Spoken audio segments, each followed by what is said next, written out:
Hi, I'm Owen from Rask Australia. Thanks for tuning in to the Rask Network. Before we get into today's show, there are a few things we have to go over. Firstly, what you're about to hear and see is limited to general information only. It's not personal financial advice like you'd get from a financial planner. Also, it's important to remember that past performance is not indicative of future performance. That means that anything that's happened in the past, or we say today, is not necessarily going to reflect what happens in the future. Lastly, please consider that any of the guests or myself are featuring on this program may have a financial interest in some of the products or shares mentioned. That's enough from me. I hope you enjoyed today's program. Now, given there's over 50,000 divorces each year in Australia, and lawyers and psychologists are all reporting an uptick in inquiries from people thinking about separation and divorce at the moment, it's high time that I start talking about it on the podcast. So in today's episode, to provide some grounded advice on this topic, I've got Gabrielle, the National Legal Aid Director and Amica Project Chief, which is a pretty cool app, and we'll talk about that a little bit more in this episode. So Gabrielle, welcome onto the Australian Finance Podcast today. Thank you very much for having me. This is a very interesting topic, and so I've got plenty to tell you. Yes, and from our pre-chat, I know that you're very excited and passionate about this, so I'm really excited to share what you've got to tell us, and especially about such a complex topic that, I feel a bit disappointed that we've never spoken about it before on the show, so definitely well timed to do it today. And deciding to separate is one of the hardest things that people can ever do, and making property and financial decisions you need to move on is usually viewed as a very expensive and painful process. We all see the movies with heaps of fights and arguments, and I'm sure many of us know someone, whether it's our parents, our grandparents, our aunts and uncles, who's been through this process and may have a very positive or negative experience. And I'd really like to start by defining divorce and separation and how this process usually works, and what a typical couple would do in this. Yeah, sure. Well, for most of us, particularly with that the first relationship, that's a long relationship, whether it be a de facto relationship or a marriage, to come to the point where you're going to separate, and sometimes takes a while, sometimes it unfortunately comes out of the blue, but most people haven't been through it before. They absolutely don't know what they don't know. And it's not a topic of conversation that people sort of bring up willingly, so that they're storing up information just in case. And so it often catches people unaware of what to do next. So for people who have married, if they decide to separate, then they'll be thinking about a divorce. But there's not just the divorce, because what the divorce does is it severs the marriage, the piece of paper that you've got in relation to the marriage, but it doesn't sort out the property. So that needs to be sorted. And if there's children as well, about arrangements for children. If people haven't married, but they've been in a de facto relationship, they still have to sort out their property, and if there's been any children, in relation to what's best for them. But they don't have to go through the technical divorce process because they haven't had that formality of a marriage. But the rules are pretty much the same, whether you've been married or whether you're de facto in relation to sorting out property. So that's sort of the first place to start, is pretty much the information that is available to you, and I'll tell you about where information is available, will apply if you've been married or whether you've been in a de facto relationship. And of course, it applies equally for same-sex marriage, because since the alteration to the Family Law Act a couple of years ago. Absolutely. And I might just pause on the word property, because I know lawyers use property, and that actually includes a lot more than just the house that you're living in right now, doesn't it? Absolutely. So when a couple get together, they often bring things with them. They might bring an interest in a house or some ownership of a house. They probably bring a car. They might bring savings in the bank, and they might have some shares. Crucially, they might also have superannuation. They might be young, and so they only just started a superannuation account. But almost everybody who has a job has superannuation. So when you look to separate, you need to see, what did I bring into the relationship? What have we built up together as a couple? And what have we now got? But it will include everything. It does include super, and there are rules about how the super is dealt with. But for many people, that's something they think, oh, that's not really mine. That's not, that is mine. That's not something really for the relationship, but actually it is taken into account in the relationship. And there's lots of reasons why. But you really need to be very careful. You need to think absolutely all assets that each party has, and the joint ones, and then have a look and see how to separate that. And so you might go in thinking, I don't have any assets, but then realize, oh, I do have $100,000 in my super, and that really needs to be taken into account. That's right. And perhaps I should also say at this stage, we also have to take into account debt, because for some relationships and so for some people, unfortunately, the debt is higher than the asset. And so debt is taken into account as well. Yeah. And before we dive too much into the weeds, I know that relationships come in many different forms these days, and there's different legal processes for different, whether you're married or in a de facto relationship. Are you able to sort of elaborate on maybe the difference there, and is the process different? Because I know you mentioned the other day that you might not necessarily need to get divorced in all cases. That's right. So you only need to get divorced if you've actually got married. But the good thing in Australia is that the family law applies the same basically all around Australia. There are some small differences in Western Australia because the court over there is a state-based court, but it applies national law. But so it doesn't really matter where you are, where you're hearing this, in each state or territory, the law is the same. And so that's a really good thing, because of course it gets confusing when laws change from state to state. So if you're married, then you need to get a divorce. And if you get a divorce, you've only got 12 months after your divorce to apply to the court for orders in relation to property settlement. So it's not something you can just sort of let drag on forever. You really do need to sort of really watch your timeframes. If you haven't been married but you've been de facto, then the time frame it doesn't run like that, because there's no need for a divorce. But my recommendation is that you do get onto things quickly, because it gets much more difficult to sort out property the longer it is after your separation. And if someone wanted to find out if they were, because it's quite clear if you're married, like you've gone through the process, you've got the certificate, but I guess some people don't often always realize they're in a de facto relationship. Is there a way you can figure that out on your own? Is like a website you can go to find the criteria? Absolutely. And you should do that. And there are really good websites. The first place is you can go to the family court, because that website does define divorce. It defines, de facto, and gives you information. But there are also other really good websites. I'm involved with Legal Aid, and so I run the Legal Aid office in South Australia, and we have a really good website that defines everything. It's called the Law Handbook Online. Now that information will apply all over Australia, but so too do the other legal aid commissions. Enormous amount of information that you can get for free online that is reliable information. It's best to go to the source, like the Family Court website, or go to someone that's really predictable, very reliable, like someone like Legal Aid that's funded through government, because you don't want to get caught in a situation where perhaps you're looking for information, then have to actually pay to get that information. It is available universally. Everybody should be able to Google that. If you Google and then try to sort of pick your website from the sort of the top ones, you should be fine. Yeah, it's probably something that you don't want to be Googling too much on Reddit forums to find the answer. And I know you mentioned that it can be quite messy and complicated if you wait too long with that time frame. Is there any time frame for de facto relationships, or is that you can just do it at your own pace? Yeah, you should really do it within the first 2 years.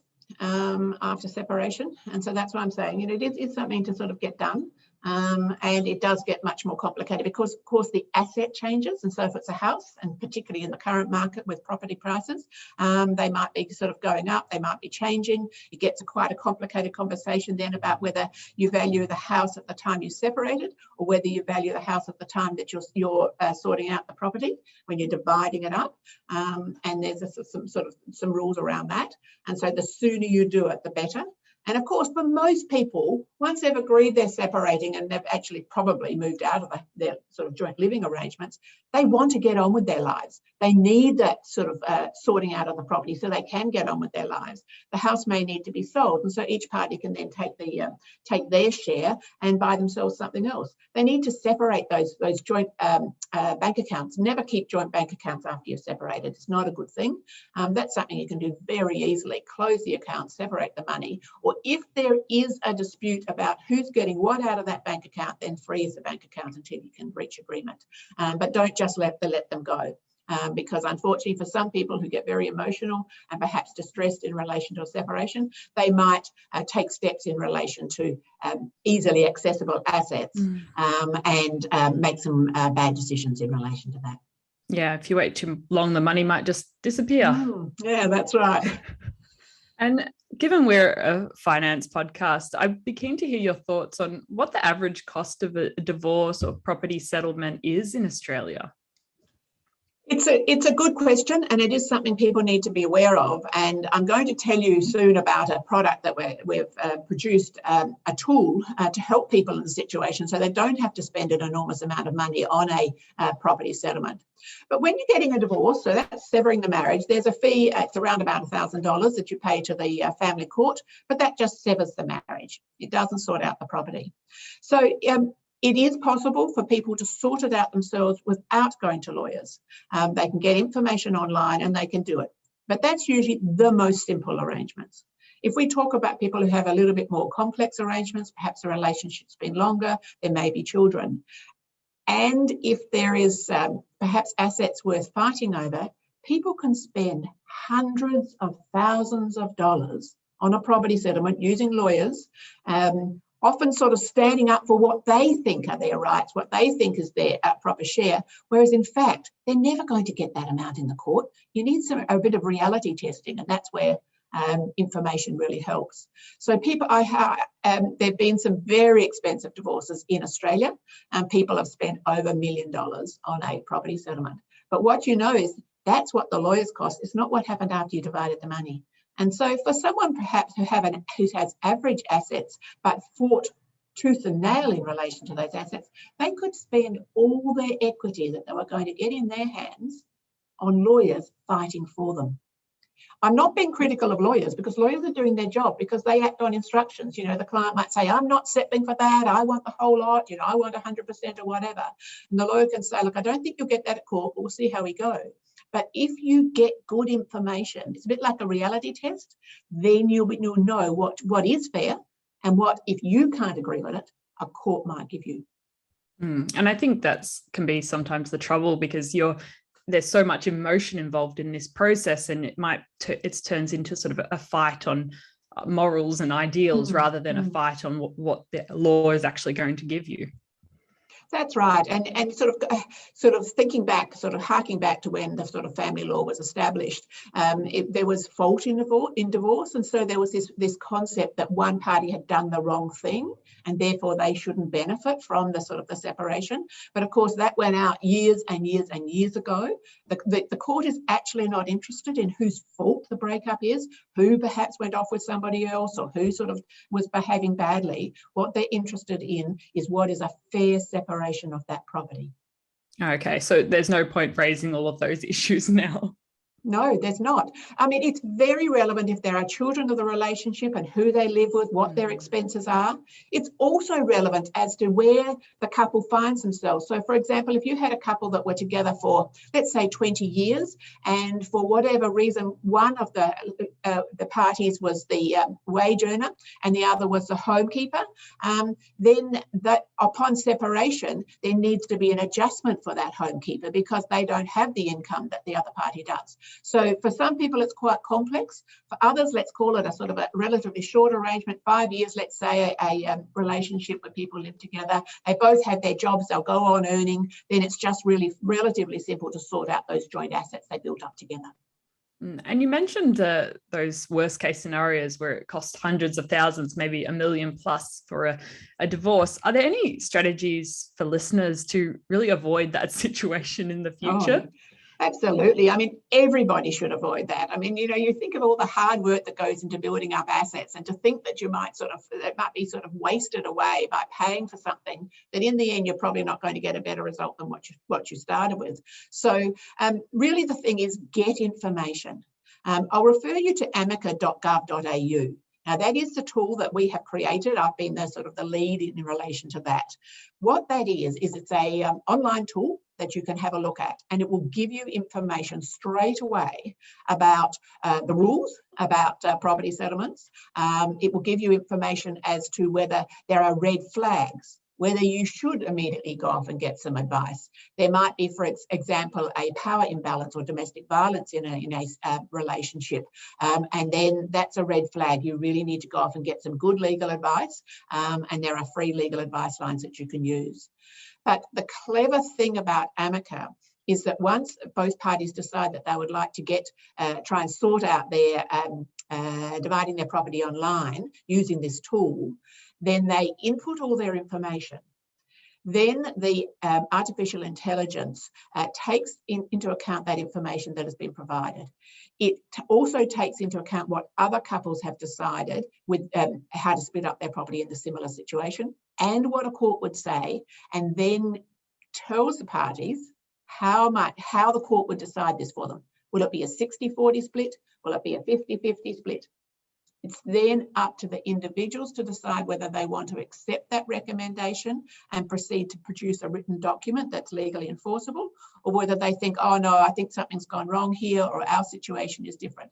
But it's a true reality checker, because it would be unusual, unless the information inputted is incorrect, be unusual for a party then to go to court and get a different result. And that's a really great way to find, if everyone's being truthful about the information, get an initial indication of what that would look like. And I know everyone likes to get as much information as they can before speaking to the professionals, because it can be really scary. And having tools like that is fantastic, even using artificial intelligence to really improve that information.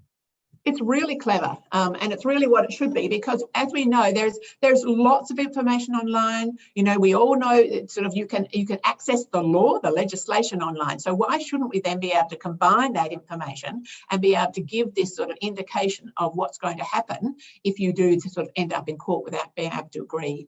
Over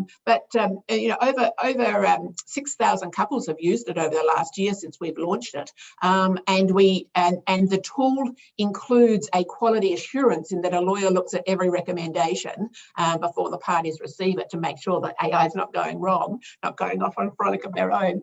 And it's working incredibly well. So the quality assurance is there. People can use it right through to get court orders, or they can just use it for what we call an agreement, a property agreement. And then they can use that to go to the bank and say, look, this is what we've agreed. We now need to sell the house, or we need to do this, or one is going to buy the other one out. All those arrangements can be put into it. So that's amica.gov.au. And I take it Amica is a lot more affordable than getting lots of legal advice and going to court? Absolutely, yes. For people who just want information, completely free. There's no question about that. So they get lots and lots of information. If they want to use produce an agreement, print out an agreement, whether it's an informal agreement or one that's called a consent order, which is possibly filed at court, then it depends. If it's just property, it's about $300.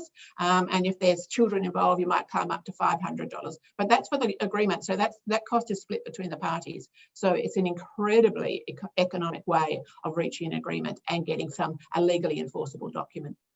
Yeah, amazing. And are there any other, between going to court and using Amica, if you think you need to maybe discuss this through with an individual, are there any other avenues like mediation that people can use to go through this process? Absolutely. In family law, the very strong emphasis is on mediation, dispute resolution, whether you do it online dispute resolution or whether you do it sort of face-to-face dispute resolution. In fact, in relation to children's issues, you can't go to court unless you've done mediation. And then very recently, the Family Court has also been introducing a very strong incentive for anybody who wants to go to court in relation to property issues, that they must also be referred to mediation. So mediation will be on the pathway for a couple that can't agree. But even earlier than that, what you can use Amica for, and there are other products on the market that link to legal firms. And so what they do is they get you to organize yourself before you go to see the lawyer.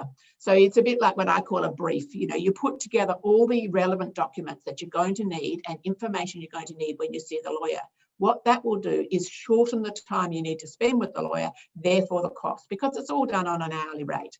And so Amica will really help you with that. They'll say you need the details of the house, get the valuation, you'll need your bank accounts, get a copy of your bank accounts, you know, and enroll in superannuation, get an indication of what the super's worth. And so you sort of build up all your paperwork, and so that if you do need to, and many couples will need to get professional legal advice because their situation is more complex than normal, then it really helps to be able to produce that at the first meeting with the lawyers so that you're not spending hours and hours just providing those instructions.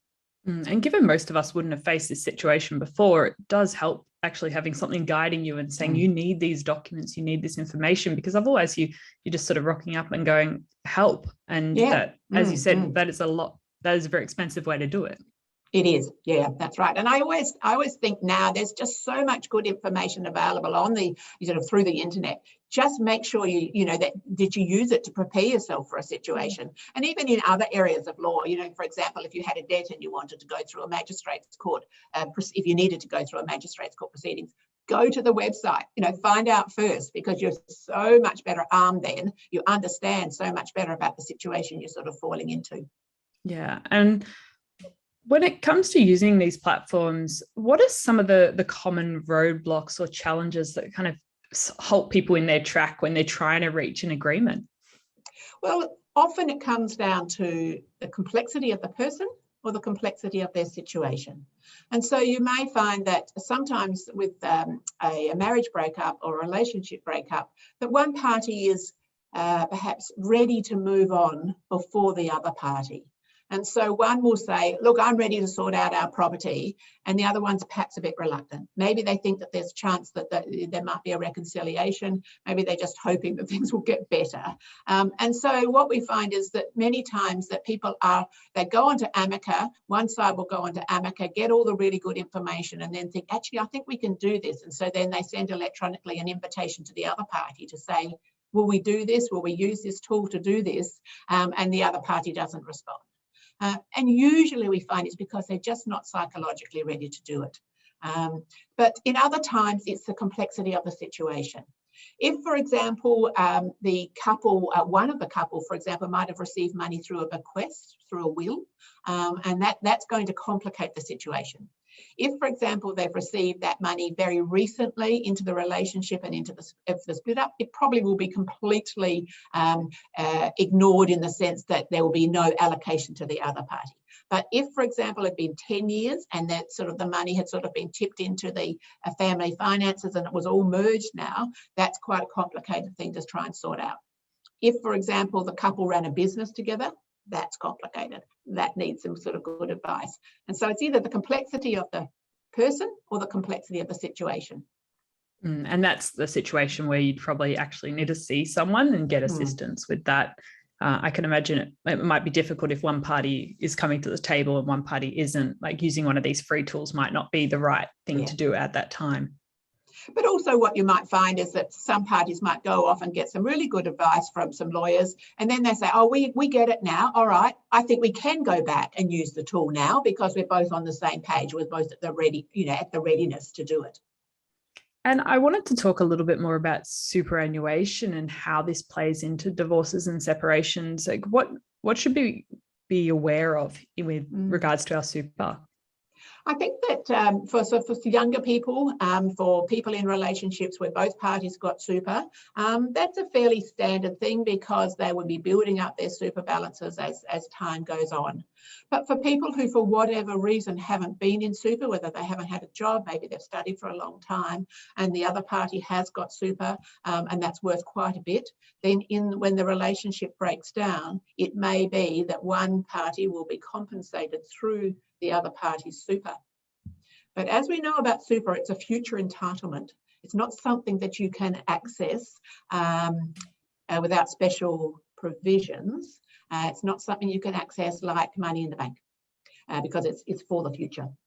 And so what sometimes needs to happen is they need to do what they call super splitting, but that might involve how do I describe this? It might involve a calculation such that one side, one of the parties is going to get 100,000, and the other side, let's say each of them will end up with sort of effectively 100,000 each, but someone will keep all their super and only get 20,000 in cash because they've allocated the share to the other party through another asset, because you can't actually pull it out of super. There are very strict rules about when you can actually access super, and a marriage breakdown or a relationship split up isn't one of those situations. But of course, if parties are close to retirement, then you can, or if they've actually started accessing the super, then you can split it, because there's a lot of money sitting in those super accounts where people have been earning for many years. And it may be, if, as I said, you had what sort of might have been a traditional relationship for older couples, the wife never had a job. The wife, for example, was rearing the kids, running things at home. Then the amount that's been built up in the husband's account will have to be shared to the wife one way or another. But it's complex. It is complex. Easy when it's, as I said, each party early in the relationship, everyone's pretty young, their balances are about the same. And then you usually agree, I keep mine, you keep yours. It's when the balances aren't the same, long relationship, that you really need to get some good advice. Yeah, you can sort of understand the longer the relationship goes on and the more the assets change and grow and develop, the more potentially complicated the situation can get. Yeah, that's right. Are there any other strategies you want to share with our listeners when it comes to separation and divorce and making sure they can do it in the most calm and cost-effective manner possible? I think the main advice is to try to keep emotion out of it.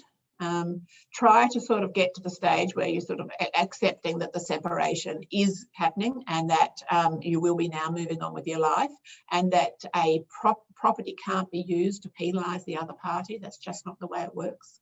But also, I have to repeat that if there are any children of the relationship, that will influence the decision in relation to the property, because of course the children need a place to live depending upon what's been agreed in relation to contact and who they live with. It may be that there will be special needs in relation to those children, and so there may be sort of, there could be expensive school fees that need to be paid. That needs to be taken into account. Or there might be a child with a disability who will need sort of funding longer term.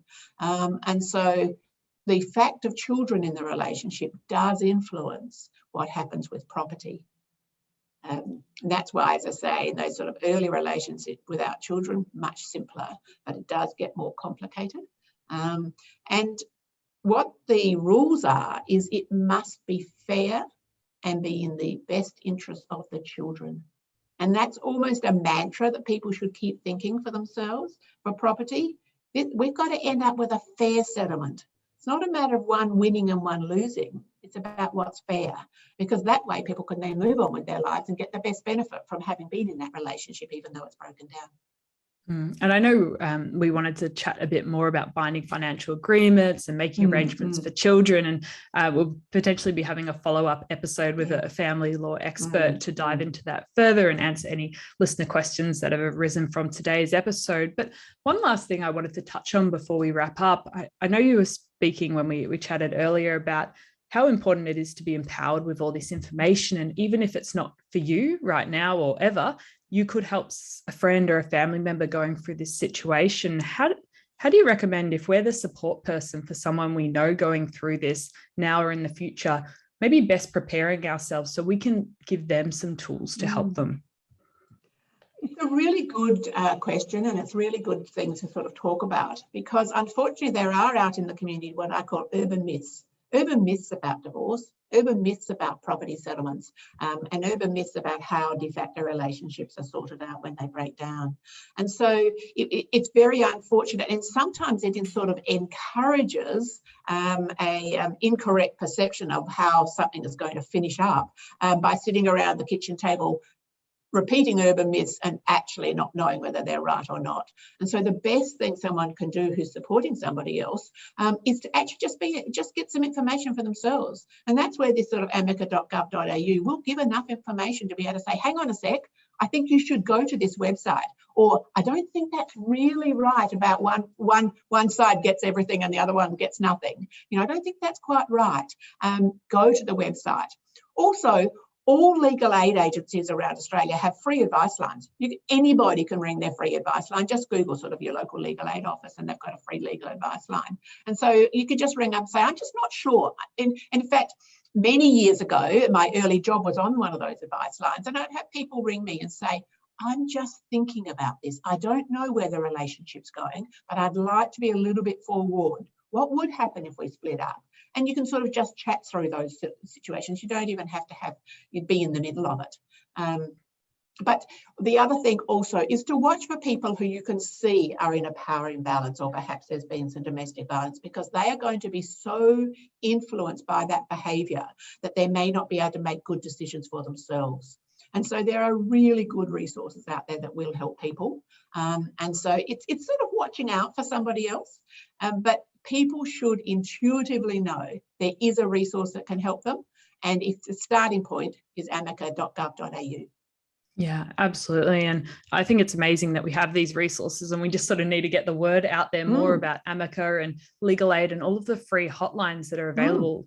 Even like there's financial counsellors. I'm sure they would point you in the right direction if you were going through this, and just a lot of resources out there. And if we get the word out, I think that will help people going through these situations, and you'll be able to better help your friends and family as well. That's right. Yeah. Wonderful. Well, Gabrielle, if anyone wants to learn more about you and Amica and your work, where should they go? Yeah, so go to amica.gov.au. The website is as I said, we've been live for over a year now.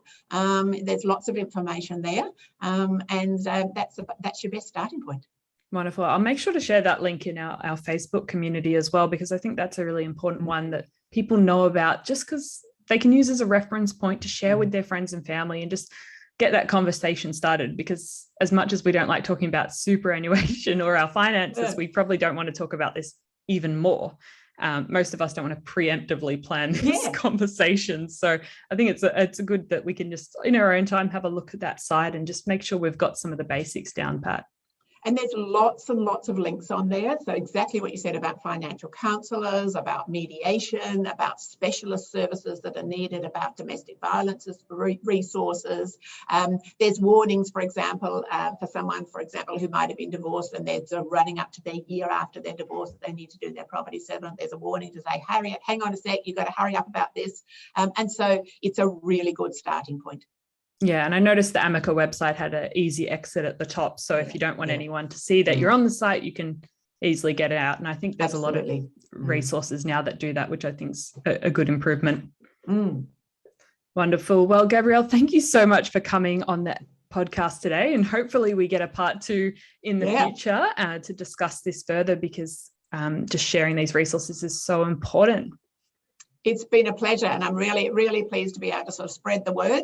And I'd like to think that in a year's time, when someone's sort of talking to a friend, they'll be able to say, hang on a sec, I know what you should do. Check Amica out.